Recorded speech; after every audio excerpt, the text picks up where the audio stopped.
अस्सलाम वालेकुम, ये है TNN TV। कोयटा के नौजवानों का हाइकिंग ग्रुप दुनिया की बुलंद तरीन चोटियों को सर करने का आज़म रखता है, ताहम सरकारी सतह पर मदद न होने के बायस आगे बढ़ने में दुश्वारियों का सामना है। मोहम्मद हुसैन बचपन से ही अपने साथियों के साथ बलूचिस्तान के संगलाख पहाड़ों पर अपनी मदद आप के तहत हाइकिंग कर रहे हैं। ना कोई जदीद सहूलियात है और ना ही तहफ़्फ़ुज़ के लिए मौसर आलात। उसके बावजूद उनके शो का कोई मोल नहीं। खतरात के बावजूद वो ये खेल को जारी रखे हुए हैं। बलूचिस्तान हाइकिंग एसोसिएशन ग्रुप के नाम से हाइकिंग करने वाले इन नौजवानों ने कोहे मुर्दार, कोहे चिल्तन समेत हज़ारों फीट बुलंद बाला चोटियों को सर कर चुके हैं। अब वो K2 और माउंट एवरेस्ट को सर करने की ख्वाहिश और अज़्म रखते हैं। बलूचिस्तान के पहाड़ अगरचा K2 माउंट एवरेस्ट जैसे चोटियों की तरह बुलंद नहीं, लेकिन इस कदर संगलाख है कि इन पहाड़ों की चोटियों को सर करना आसान नहीं। अगर इन नौजवानों की हुकूमती सरपरस्ती मिल जाए तो ये पूरी दुनिया के सामने अपनी सलाहियतों का लोहा मनवा सकते हैं।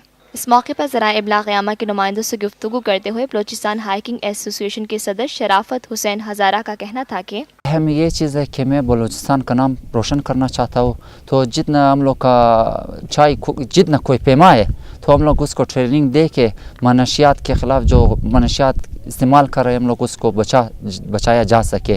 अगर हम लोग का सूबाई गवर्नमेंट सरपरस्ती किया जाए तो इंशाल्लाह अभी गोल्डन जुबली चल रहा है गिलगित बल्तिस्तान में, तो मुख्तलिफ ममालिक से पोलैंड, जर्मनी, फ्रांस और जापान का टीमें हिस्सा ले रही है। कोई पैमा जो है हम लोग का ख्वाहिश कि हम लोग भी इसमें शिरकत करें।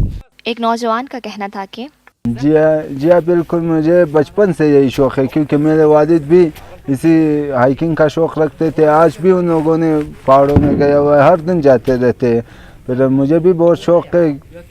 इंशाल्लाह अगर हुकूमत हम लोगों का सरपरस्ती करे इंशाल्लाह हम फ्यूचर में बलूचिस्तान और पाकिस्तान का नाम हर जगह पे रोशन करेंगे। बलूचिस्तान हाइकिंग के जनरल सेक्रेटरी अली रज़ा का कहना था कि हम लोगों का बलूचिस्तान हाइकिंग का सदर कर रहा है और जनरल सेक्रेटरी मैं खुद जनरल सेक्रेटरी हूँ। हम लोग खुद ट्रेनिंग दे रहे हैं जूनियर बच्चों को ताकि वो मज़ीद आगे जाकर बलूचिस्तान और पाकिस्तान का नाम रोशन कर सके। लेकिन गवर्नमेंट सूबाई गवर्नमेंट का कोई कॉपरेट नहीं है, हम लोगों के साथ कोई ताउन नहीं कर रहा है। देखते रहिए मज़ीद खबरें और exclusive reports. Lotus Lake Towers, a groundbreaking endeavor by Lotus Properties.